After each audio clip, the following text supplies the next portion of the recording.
I do want to emphasize now that we're not a Souls-like game. Get in it. Oh, minention niya yung Souls like. Variety of Wow! enemies in the game. So entity Great that has sword! multiple hazes attached to. Hey, what's up guys, and welcome back to the video and welcome back to the channel, to the page. My name is Iman and we are here for another reaction video. So based on my state of play reaction, so one of the games there na in-announce was a game called Hell is Us. So there is a 15-minute extended gameplay video that was released yesterday or last night, 21 hours ago by the time of this recording. So we're going to react on it kasi from all of the games that was announced no state of play, this game, Hell is Us, is one of the games na most intriguing and most interesting for me. So, and now that we have an extended gameplay video, we're going to react on it. Maybe there will be more facts or news about this game, interesting gameplay mechanics, and we'll see if how interesting this will be. So it's like Once Human, Death Stranding, and even a Souls like because of the combat mechanic. So yeah, I'm excited for this game, and definitely maybe we'll be playing this on the channel on the page. So yeah, let's go. Let's get it. Hi everyone, my name is 𝗜𝗺𝗃𝗍𝗀. I'm the creative director and the art director on Hell is Us. I hope you enjoyed the trailer Oops. that you've seen Switch recently. to 4K. Today we're back in the spotlight. We're going to show you a bit of gameplay, a bit more than what you've seen in the trailer, and I hope that you will enjoy this part greatly. All right, so let's start with the basics. So Hell is Us is set to be released in 2025. It's for pretty much everything. So Xbox Series X, PlayStation 5, and PC. So Nice, the game nice. is a bit It's of not a an take back to exclusive. games from the 1990s. We're a Very team of nice. passionate people. The average on the team is like 20 years of development experience. So we're from a different generations, and we have a lot of love for how the games in the 90s were made and how they were played and experienced. Especially the fact that there was no hand holding, there was no silver plattering. You kind of had to figure stuff out by yourself. You were really in control of Please, no exploration and your own microtransactions. discoveries. And this is what we're trying to do in Hell is Us. Obviously with modern flair and kind of like modern knowledge of game design and whatnot, but very much put you back in the driver's seat of your experience and of your exploration, and then the result and the joy of your discoveries. So Hell is Us takes place in a country called 𝗬𝗲𝗬. 𝗬𝗲𝗬 is in the grips of a vicious civil war. You play the role of 𝗬𝗲𝗬. 𝗬𝗲𝗬 is actually from 𝗬𝗲𝗬𝗀. He was born there, but his mom smuggled him out at the age of 5. Is it like a it sometimes fictional happens in those countries. costume? And what I mean by that is 𝗬𝗲𝗬𝗀 is a hermit state, is a turtle state. It's completely closed off on itself. Nobody goes out. Nobody comes in, and that's why 𝗬𝗲𝗬𝗀's mom decided to smuggle him out so he can have a better life. He grew up in the foster home system, or the foster system in Canada. He's always wanted to come back to 𝗬𝗬𝗬𝗀. He wants to find his parents again. He wants to kind of like confront them. He's got a lot of questions for them. He understands why they abandoned him, but yet, abandonment is pretty much the biggest trauma that a child can have. And there's like a loop that hasn't been closed properly for him towards this situation and his parents. When the game starts, 𝗬𝗲𝗬𝗀 has finally been able to infiltrate 𝗬𝗬𝗬𝗀 during the brutal civil war that I was talking about. 𝗬𝗲𝗬𝗀 is a UN peacekeeper. He quit his post, he went AWOL, infiltrated the country, and this is where the game starts. 𝗬𝗲𝗬𝗀 remembers two things, and that means the players remember two things. It's that his village of birth was called Jova, and his father was the blacksmith of Jova. Those are the only clues you begin the game with, and these are the only clues that 𝗬𝗲𝗬𝗀 also know. So equipped with this knowledge, with these clues, you begin the game and you try to find your way to Jova. You must be lost to wander around 𝗂𝗏𝗏 Forest. I'm afraid I have very little to offer. A group of strange-looking soldiers arrived here last night in an APC. Perhaps you can ask them for help. It's not the first time I've seen them. They always seem to be snooping around here for something. They parked their APC just beyond the woods, to the north. Once in the woods, follow the wind chimes. They will lead the way through. The gate to enter the woods is locked. Here, take this key to unlock it.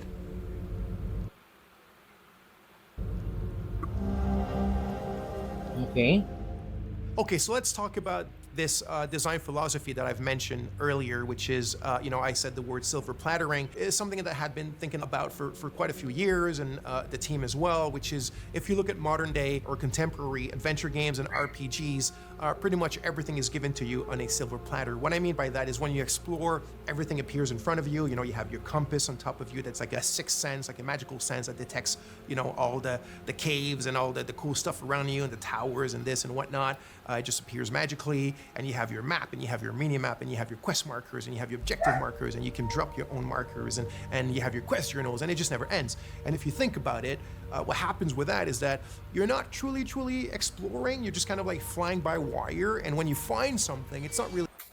That is kind of like correct there, And I hate to admit it, but games nowadays are just really, spoon-fed to the gamers. And of course, iba rin yung immersion when you put yourself in the character, into the shoes of the character, then you're walking around on a certain area looking for clues and everything. And without any kind of clutter on the HUD. So, this is nice. And kudos to the dev team and to the creator na they have thought of that, and maybe on the future games that will be released, those games will continue to adapt para lang din for the immersion, for the sake of immersion. And very nice din na ganun yung path na ano nila. You have to agree. So, Your discovery. It was kind of handed to you on a silver platter. So what you're looking at now is we're having a discussion with a bloke named 𝗬𝗂𝗍𝗃. He's telling us certain information, and then he tells us it's quite far. You need to hitch a ride. You might find people that are willing to give you a ride. It's up to the north of my house, so you're gonna have to use your compass, but your real compass, right, with the coordinates on it, north, south, east, west, blah, blah, blah, and follow that. And he tells you that in the Lost Woods, in order to find your way out, just follow the wind chimes. He says, I've attached them there for my kids when they were young because they kept on getting lost in those bloody woods. And then he tells you, follow the sound of the wind chimes and you'll find your way on the other side of the. So, merong sound mechanic na parang because of those wind chimes, you have to really, follow the sound. And because of these woods, I hope na walang hidden walls or, unexplorable area na would parang make you see na merong area doon na pwede mong puntahan pero hindi mo puntahan dahil may walls, or like limit to the game area. I mean, they have to be creative para lang hindi naman ganun mag-break yung seamlessness ng game. And because of that mechanic ng wind chime, galing nun. The woods. That's how we do it. It's very organic. As you can see, it's very walang realistic. Someone in real life could have told you the exact same thing. Maliligaw ka the talaga. environments, the visuals of the game are not just there to illustrate, they're there to communicate. So you need to play the game, you need to open your eyes, you need to open your ears to what NPCs tell you, and you'll find your way, and you'll discover things, and you will truly own the discoveries and the great joy that comes with that. Hindi spoon-fed. I mean, we are gamers. We are supposed to level up and get good. Nice. There we are. So here's another scene or another section that could be considered part Meron of our player plattering philosophy. So here's a puzzle, and there's obviously a solution to the puzzle, but nothing eventually is going to tell you, if the player ends up kind of like taking a bit of time to find a solution. There's not going to be any artificial kind of ways that are going to help him or tell him what to do. Remy's not going to start talking to himself, or i.e. talking to player with, little clues and whatever. It's really up to you to figure them out. And in the way that the player plattering is inserted in this, we have a good example here with your trusty drone named Cappy. By the way, you can tell now that Remy has his poncho and he has his sword and he has his drone. So it's after he's acquired them, right? Because at the beginning of the game, you saw he was not dressed like that. Now there's a reason why he ends up dressed like this. There's a reason why he needs these things, this equipment, but we don't need to get into these details today. So, and how to solve it. I think when you play this game, kailangan mo ng pen and paper. Like just led to their own devices, but things are there. The answers are there, and you have to explore. And again, I repeat it, you have to open your eyes and open your ears, and you'll figure it out. So by now, you've seen a lot of what I guess is like exploration and looking around and talking to people. Combat, and puzzles, please show us kind of combat. But if you've seen the trailer, you of course notice that there's another big aspect to the game, which is third-person melee combat. So we like to say that the game is 50% exploration and 50% combat. The game is not at all only about combat, and it's definitely not at all just walking around and figuring stuff out. Nice. It's the combination of both, and we also think that the way that we've combined them is quite refreshing and quite unique in Hell Is Us.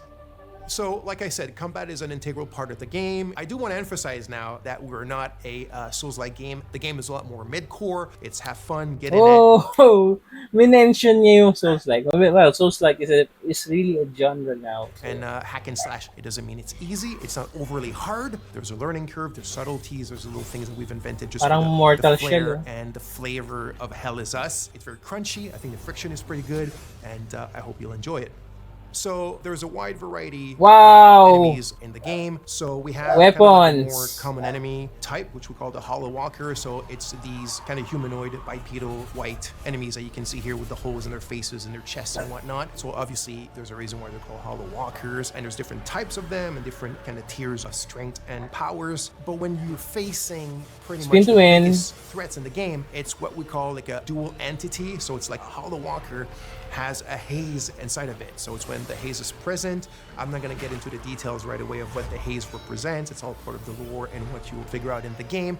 But when you're facing a combo like these dual entities, and it can go to like 3 of them, 4 of them, there's the herders, there's the fervents, and different types like that. But that's when you really need to master the combat system. That's when you start having to use all the tools and techniques at your disposal. The drone has tons of skills to upgrade it, and the drone is very much your little sidekick to help you in fighting multiple enemies at a time. He's not a sidekick in the sense where he talks and he has an AI. He's very much a drone that has its own protocol to do this crowd management during the combat. So you have your different weapons, you have your limbic skills, attack to weapons, which is basically you consider as your magic. Even though in the game it's not considered magic, there's kind of like a scientific base to them. But that's when you really need to master all the little subtleties of the combat system, use all the tools in your arsenal and at your disposition, and get in the melee with these kind of dual or triple or quadruple entities and being able to manage them and be victorious. So like I mentioned, here specifically, you can see a combat against a limbic entity great that sword. has multiple hazes attached to the 𝗲𝗺𝗀𝗀𝗀. That's when it gets really complex, it gets very overwhelming. Sana may dual alone, wield. But you got your trusty little Dual wield daggers, so you come need on. to use its skill. So for example, 𝗂𝐵𝐵𝐻 has a skill where you can distract an entity, either a haze or a 𝗲𝗺𝗀𝗀𝗀. You can use the forward charge, which is one of my favorite. You also have the typhoon. You have the super dash skill, which is another one of my favorites. So you can start dashing sideways, forward, backwards, really, really fast. It gives you like this Japanese action game style. And then you also have your limbic skill. So you need to find the glyphs in the game and you need to attach them to your weapons. And this is when you start getting powers that come from these weapons that allow you to take care of these enemies in much more powerful and kind of like impressive ways. That's when the effects and the sound effects all come together and give you this combat bang that we all like and love. It's in 𝗂𝗂𝗁 marshes. It's quite a ways from here. So you have to one pay of the attention tools on that the we're dialogues. providing you to still kind of help you a bit and manage this 1-1 kind of like knowledge ratio is your data pad. Think of it as a bit your investigation wall, if you want, but in a digital 90s format. So your clues, your leads, the important people that are related to your investigation, trying to find your parents and a lot more eventually, are all stored here. They're linked together by the relationships, and now it's up to you to go and investigate about them. Galing. Look at the mud. So as you can see here, some of the areas can be quite wide opened. This one here called the Casa Marshes is one of the bigger ones. And as I spoke quite a bit already, the game doesn't hold your hand or doesn't really tell you where to go. So out of your main leads or clues or ideas that you have in your head of what you're supposed to do or where you're supposed to go at any given moment, you will also be attracted by a lot of points of interest or just little things in the environment that pique your curiosity. And as you walk towards them or explore, that's when you'll start also making a ton of like peripheral or side discoveries on your own, things that you cannot solve right away, or things that you might think that there is a thing to be done with it when there's none, and it's all part of the fun stuff and the kind of like experience that we're providing in the game. So as you can see here, there's a tree with people that have been hung, Like I said, this takes place during a very vicious civil war between two different ethnicities in the countries that are still basically the exact same people. And you found this tree. It's actually not part of the Golden Path or not part of something tremendously important in the game, but there's still something around it. There's still something to be found, and it's probably linked to more stuff that you can do in relation to it. But that you had to do your own exploration to find it, and even more of your own exploration and investigation to figure out what it's linked to and what you can do from it if you want. Nice.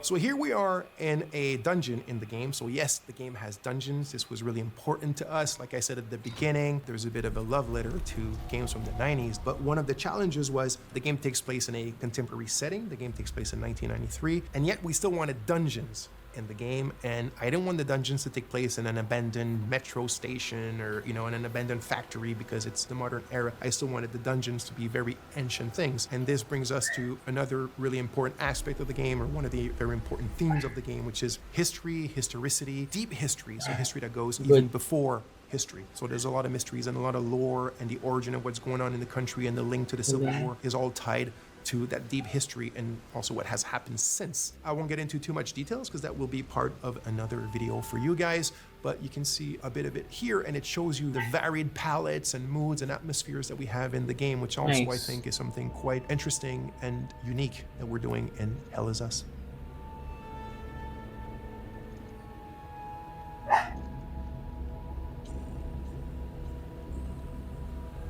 Thanks a lot. Thanks for being with us. I hope you enjoyed it. I'm extremely grateful to have you guys following us, the team as well. So just to repeat, the game Hell Is Us will be released in 2025 as box series, PlayStation 5, and PC. And there's a lot more coming soon about the game. This is just the beginning. We'll explain other aspects of it and get into sometimes a bit of the minutia. So stay tuned and speak to you soon. Thank you. Okay. That is Hell Is Us for you. So yeah, what do you think about this new game? For me, it's really interesting. Ang galing ng mechanic, it's well thought of, and I hope na it will be a hit, and can't wait to really check it out more and maybe watch a bit more of their marketing videos and everything, explainer videos, developer diaries, I don't know. So yun, there will be more information soon for sure about this game. So yeah, thank you all for watching, and I will see you on the next video. So see ya.